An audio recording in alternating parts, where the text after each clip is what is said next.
I'm thrilled to welcome a man to SportsCenter who, frankly, is alive today because of cancer research like what's being done at the V Foundation. Longtime NBA referee Tony Brown, hello. Thank you for joining us here on the show. How are you? I am good. Thank you for having me. It's awesome to have you here. And for people who don't know, they need to know you've done it all during your 19-year career as a referee in the NBA. I mean, over 1,100 regular season games, 2 All-Star games. You made your finals debut in 2020. And then it all came to a screeching halt this spring when you were diagnosed with stage 4 pancreatic cancer. Tony, can you take us back to the moment that you found out? Oh, wow. It was very earth-shattering and enlightening to what millions of people go through daily. And I just happened to be another, unfortunate case. But it was great because of the, having the family support and the awareness of what I was faced with. So it gave me a roadmap to how to progress with this. And thankful, through some of the research and everything from the Albano Foundation, which played a big part in that as well. So it was just, it seemed so surreal. And, me always pride myself on eating healthy, being healthy, being physically active. It was a real shocker for me and the family and my friends and everyone else. From what I understand, Tony, it started off simply with food poisoning. You'd had some bad sushi and had quite a bad case of food poisoning and went to the hospital, and then the testing began from there, and a week later you were diagnosed. Is that Yeah, correct? that is correct. I you know, developed food poison and went on with some side pain for about a week, and then finally, you know, couldn't, it couldn't bear it anymore. So I went to get it checked out, and through a week of blood work and biopsies and X-rays and everything, and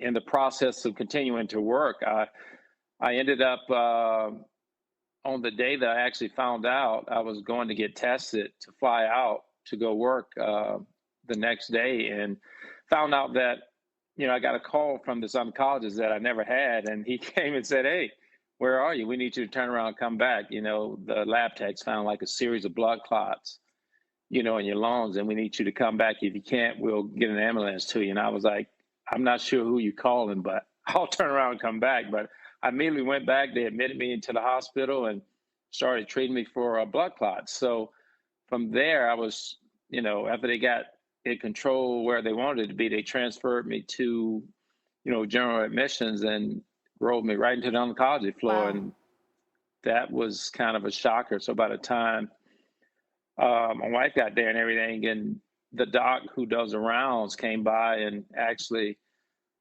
we were like, "Okay, so what's going on?"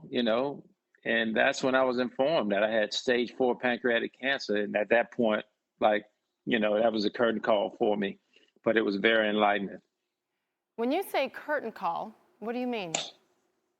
Well, I mean, my life flashed before my eyes, my family, my kids, everything that I, had prided myself on, it flashed before my eyes right at that very moment. And I think that was the last selfish moment that I had where I said, "This can't be right.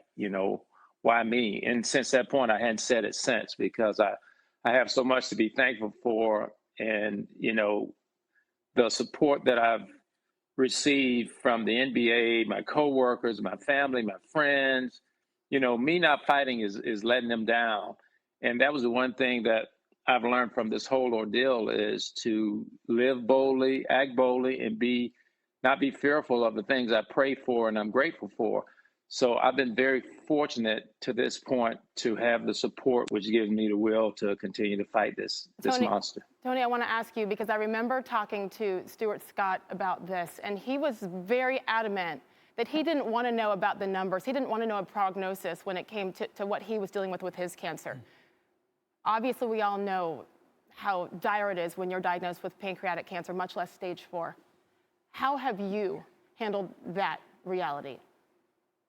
I try to follow that same format and not read what the statistics say because that's not going to be my story. And as my shirt says, I'm going to be the change, and I'm going to be on the positive side of all the bad information. But I clearly stay away from reading those articles. I read books, but I don't read articles on, what are my chances for survival? Because I have to fight for my kids. I can't be a role model to them by giving up and not, giving my all. And that's what I've always tried to show them, that, there's nothing you can't overcome with a positive mindset. We don't have too much time left here. I want to ask you, though, because we did see the picture of your wife and your 3 beautiful kids. You have been in a heavyweight fight for yourself, but for them as well. Tony, what have you learned about yourself through this difficult, brutal process? I've learned that I have more support in my life and friends that I ever thought I had, and I'm very thankful for them. And I also learned that I just can't be fearful of the things that I'm grateful for and the things that I pray for. And I have to trust in the person, that my higher power, which is God, and knowing that He has a plan for me, and I'm going to follow it, all the way to the letter of the law. I know that you are in deep with your chemo treatments, 14 down, 2 to go. And tonight, congratulations on getting back to work in a little bit of a different capacity at the Replay Center in Secaucus, New Jersey. We are so happy for you. And I know that we're going to see you back out there actually on the court again, ticking off some of these players with some of the calls. We seriously cannot wait to see you out there. But thank you for telling your story. Wish we had more time. Congratulations on beating this thing so far. And really, God bless you and your family, Tony. Thank you. Thank you for having me, and God bless everyone, too. Thank you. Thanks for watching ESPN on YouTube. For live streaming sports and premium content, subscribe to ESPN+.